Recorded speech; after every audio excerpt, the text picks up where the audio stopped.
Well, good afternoon. As you can see behind me, the car's done.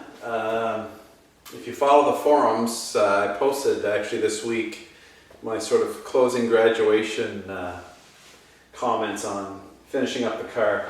Essentially the car's done. There'll be a few more things I'll do probably as I drive it, a few changes I might want to make, but generally speaking I would say it's done right now. This video kind of talks about a little bit of the challenges I've come across during the final sort of assembly, final completion. And I'll try to remember them best I can and give you close-ups of each of the things I've had to do or doing. First of all, I'm very pleased. I guess that's my opening comment specifically about the car. I'm very pleased with the kit. If you're looking at building, there's only, to the best of my knowledge, 2 or 3 Daytona Coupe kits out there. This is the best one. Shell Valley makes one, I believe, or they're about to make one. And then there's also the Superformance, which technically isn't a kit anymore. But as far as I'm concerned, the company and the online support around Factory 5 is phenomenal. And there's 2 very good forums that I belong to, and they were very helpful in the build. Quite honestly, if I had a problem, I could just do a search as opposed to even posting a question, and chances are somebody else has already had that problem, and other folks have actually answered it. And I could usually I think every time I found the answer to my problem. The final steps in this car, first of all, I brought it back from Connecticut. I had the car painted in Connecticut by Metalmorphous in North Haven, Connecticut. They did a fabulous job. I'm very pleased. And that whole process actually was enlightening because Ron Randa, who owns Metalmorphous, spent a lot of time explaining his process. And he sent me photos of his process, his progress actually, and also explained why he did certain things and what was involved in painting a fiberglass car versus painting a metal car, a more conventional factory-built car. And it was enlightening to me because it also allowed me to appreciate perhaps what's involved and why it's so expensive to have one of these cars painted, bodywork and painted. It's a very involved process. And whatever you do, when you spend that kind of money, you want it to last, and you want it to last the life of the kit, within reason, I guess. So anyway, when I picked up the car, I brought the car home, he had put the body panels back on the car. In his painting, just to recap, his process involved prepping the body, which was a red gel coat. This is a Gen 2 car. Prepping the body, taking down the flash seams, taking down the highs and lows, block sanding, doing a few modifications to the body that I requested, primarily an opening in the hood, the mud flaps, and also I think he tidied up one of my wheel wells that I had damaged. He also aligned and perfected the door gaps and the hood gaps, so I'm very pleased with that too, because I got them very rough. Doors weren't too bad, but I got them rough, and then he cleaned them up. He bull-nosed all the edges, all the joint seam edges, to soften kind of these touch and these corners. He also, this was a big thing, he prepared the underside of the hood and the inside of the ceiling with an aluminum coating that makes it look like the car is made of aluminum. And that's a very involved process, and he's, to the best of my knowledge, is the only one that does that. And I love it. It wasn't something I was looking for, but after speaking with him, he kind of pitched it as being one of their key services. And it was great, and it looks great. It looks fantastic when you open up the hood, and you'll see it here in the close-up. When you open up the hood, it looks like an aluminum car. Very, very nice. He also, under the areas that weren't aluminized, so to speak, he also sprayed with bed liner, rubberized bed liner, which really tidied up the underside of the car and all the panels. Very pleased with that. And of course he painted the car, primed and painted. He painted on my stripes, and he painted on my numbers and my meatballs. So that's all painted on. As you can see here in the video, there's sponsor decals on the side, which I obtained from Raceline Digital. There's a complete kit for this car, And I obtained those sponsorship decals and I put them on myself. And I used the same method that I've used in my other videos with the spray bottle and the of soapy solution to squeegee them out, lay them flat, stick them on just right. Very easy, very nice, very pleased. When I got the car back, Ron had put all the panels back on the car, but they weren't secured on at all the various connecting points. There's a few. He also put in the windshield, by the way, which can be quite an involved process. And it was in this car because this passenger side corner was actually sitting down a little bit. So I had to shim up the body and then as best we could. And then he had to press the just gentle pressure on the corner of the windshield to bring it down about 1/8 of an inch to sit flush against the body. But other than that, he didn't attach the body. So when I brought the car back, I attached the various connecting points. So there's 4 bolts on either side of the rocker panels. There is the 4 lights in the back, and there's also actually I think that is it. No, there's one more point. Sorry, the 2 bolts underneath the rear view windshield or rear view mirror. So having done all that, from then it was just placing all the pieces back on the car and in the car. There's a few challenges I came across, which I'll talk about in just a second. The final assembly took me about 2 weeks of nights and weekends, so it wasn't a terribly involved process. But I had to put the lights around back in the car, had to put on and shape the front plexiglass light covers for both sides, of course, had to attach the 2 quarter windows, and also had to put the hatch back in, because the hatch, although I'd shipped it with the car for painting, for sizing and alignment, he didn't attach it in. We actually carried it back in the truck that hauled the car.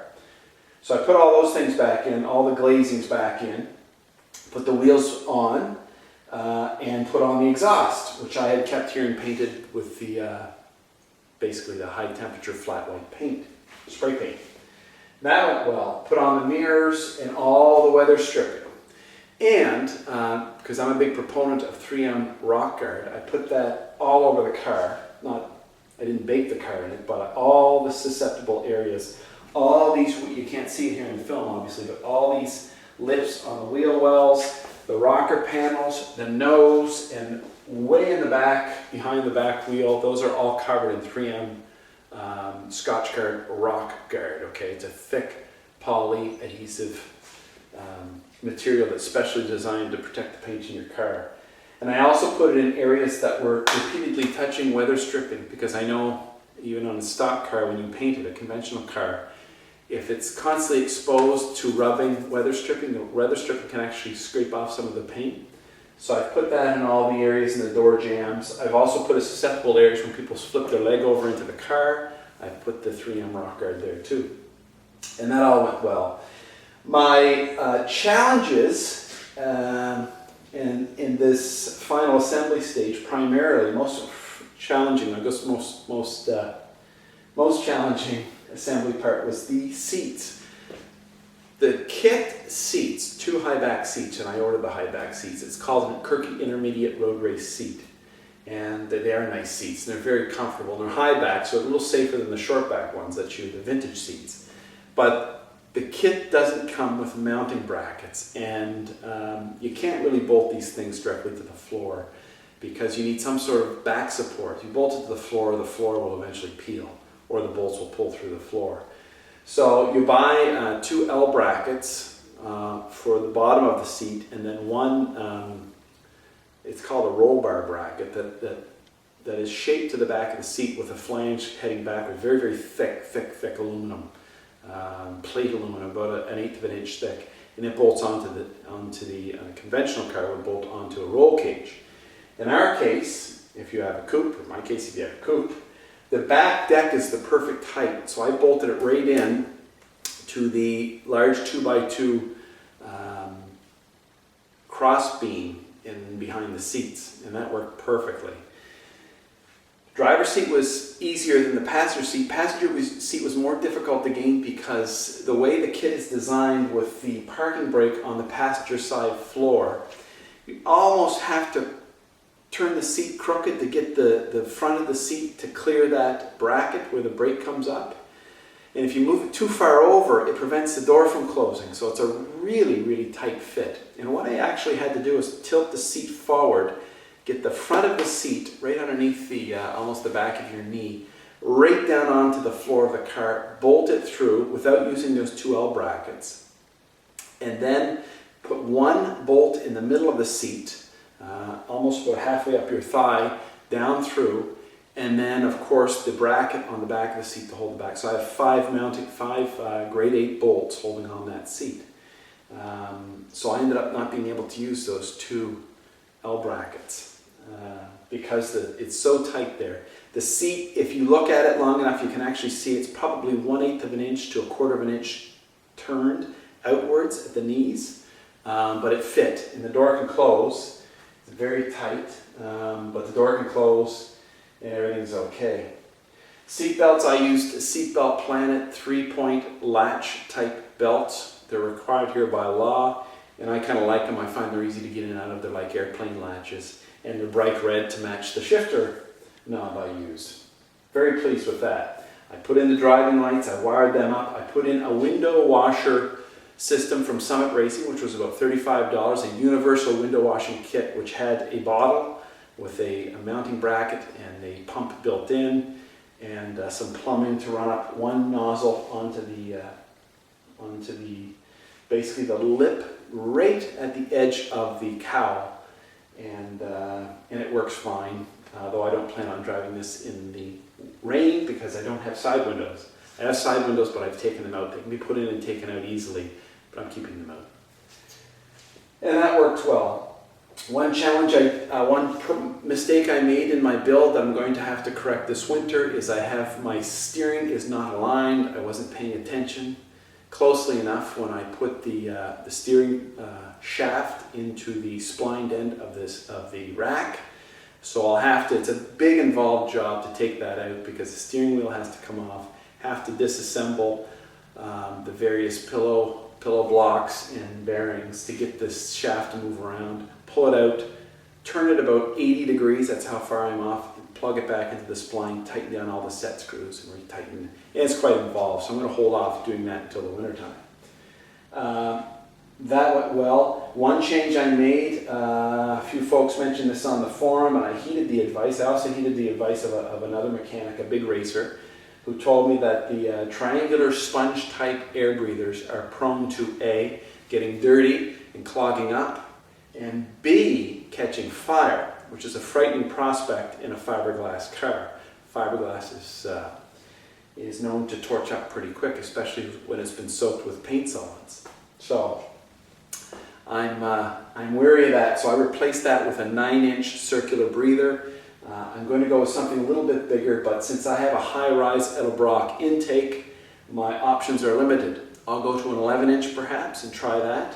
That can be expensive now, I'll warn you, and I've misspent money during the build. Not a lot, but from time to time I might buy 2 options to see which one works. Being up here in Canada, access to some of these performance parts can be slow. So as opposed to trying something, waiting for 2 weeks, trying something out, waiting for 2 weeks, I'll buy all 3 things, find out which works, and then try to return the ones that didn't work.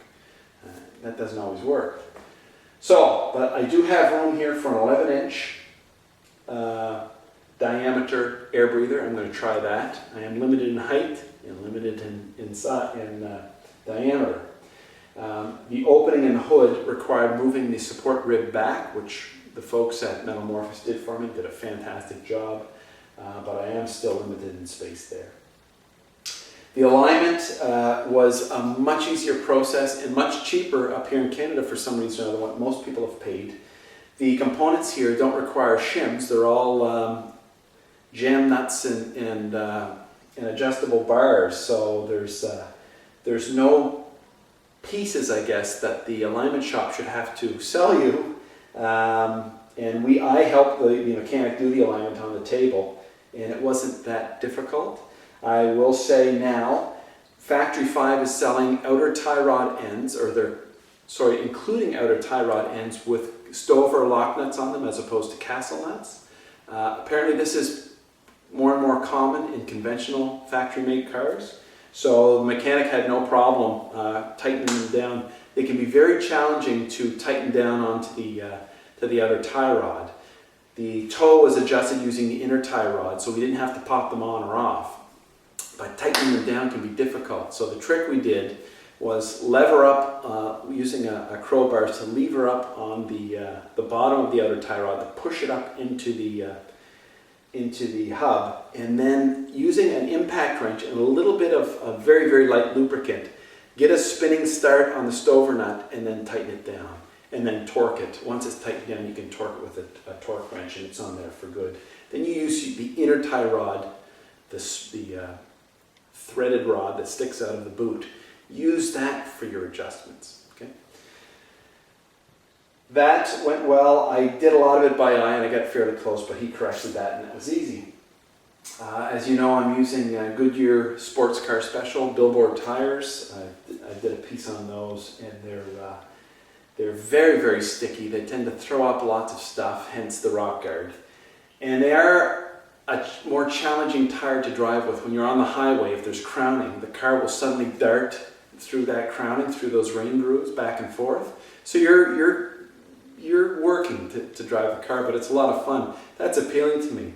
I've done the racing courses, both motorcycle and car, and I like that spirited type driving. Some people would be very unnerving and they would think I'm foolish to even suggest that, but I really like it, and I like the nature of the car, and that was it. So, one other thing I did with the car, I had to do with the car, was since my exhaust pipes were not flanged enough, spread enough to fit over top in a male-female relationship from the header, I used a butt joint, a 2-inch butt joint exhaust clamp that I bought from Summit Racing that was guaranteed to seal. It didn't seal 100%, so I supplemented the clamp with some ultra copper RTV sealant. That worked great, and that was easy. And the exhaust on there actually looks kind of good with a little bit of it squeezing out. It looks very racy. And that was fine. Did both sides. The driver's side is very cramped compared to the passenger side because the foot box comes much farther forward. I actually had to chisel I actually had to rework the aluminum to make some space there for that. That was fine. One more thing, using these Billboard tires, since as I mentioned, they throw rocks, I also had to place, to reduce the noise inside the car and rocks flying everywhere into the body, I lined the rear wheel wells with black matting, and I searched everywhere on the web for black matting that would do the job. And unfortunately, there's only sound deadening matting you can buy, or perhaps some heat protection matting, but there's no specific universal adhesive backed matting that you can put in your wheel wells, which surprises me, or I couldn't find any. So what I did was I went to Walmart and I bought 3 workout mats, okay? That same closed cell matting. It's about 3/8 of an inch thick. It rolls up with Velcro, and you usually take it to the gym if you're going to work out in some sort of aerobic setting. What I did was I bought 3 of these mats. They're about $22 each, made by Everlast. And I trimmed them up with scissors in various nice pieces, took my time, and I had enough from those 3 mats to do both rear wheel wells, and actually big patches underneath the front here too. So there is bed liner underneath the car, but this actually supplements that bed liner from really hard rock throws. The back of the front wheels has large aluminum splash guards, but there's nothing on top, there's nothing in the front. I'm eventually going to take care of the front issue, but I definitely want to have something here on the top, and that's what I used. Since the matting doesn't have adhesive on it, what I used was a construction adhesive, PL Premium LePage PL Premium 8x adhesive, and it is bulletproof. I've put it on, I let it sit overnight, and when you start pulling on it, it just does not come off. In fact, it'll start tearing away at the rubber mat if you try to pull it off. So it's great stuff, and it hasn't come off. I've got about 400 kilometers on the car. Last night I calibrated the fuel gauge. Fuel gauge does not come calibrated. So I'm going to try the calibration that I plugged in using the instructions in the manual and see if that works. If that doesn't work, I'll do a manual calibration, also following the instructions in the manual. So anyway, all I can say is it's been a lot of fun. It was much easier than I thought it was going to be mechanically, but much more challenging than I thought it was going to be on me personally. When it comes to sort of, you get a good glimpse of yourself, of how you deal with problems that seem insurmountable. In other words, it kind of tests your drive to continue a project. For example, my drive shaft issue, which I had to replace, I had a drive shaft that was about 1.5 inches too short. It came with a kit. And I tried everything to make that thing fit. And at that point, because I had a few challenges that week, I almost felt like throwing in the towel. And I didn't. I ended up just buying a new drive shaft, and everything worked out fine, and the problem was in my rearview mirror. But I can see why statistics say that a lot of people start these projects and never finish them. You just run out of drive. You have one challenge after the next, and then when your personal life gets in the way, where you have your job and your family to take care of, these sorts of things get mothballed and pushed off to the side, and 1 or 2 year projects can turn into 5 or 6 year projects, or indefinite projects. And I didn't want that to happen. Since this was in my garage, I wanted it done. So I spent a total of about 4.5 to 5 months building the car. Steady, okay? And I don't mean steady as in every day. I worked on it most nights, many nights, 2 or 3 nights a week at least, and then usually 1 day on the weekend. And I had help when I needed it, but for the most part I did everything one-man show. And I didn't do the bodywork. The bodywork itself was probably 2 months of solid weekly work. So anyway, very pleased. And I'll do a few changes and modifications as time goes on. For example, this morning, the bottom of the radiator shroud, not radiator shroud, but rather radiator ducting, flops around a little bit. So I secured that with 2 small brackets that I made on my metal bender, and riveted that up, and that quieted that down. I had a shaky exhaust here. I had a couple squeaks. All these things can very, very easily be tweaked with a few test drives. But if you're looking at building one, you'll have a lot of fun. And until next time, thanks.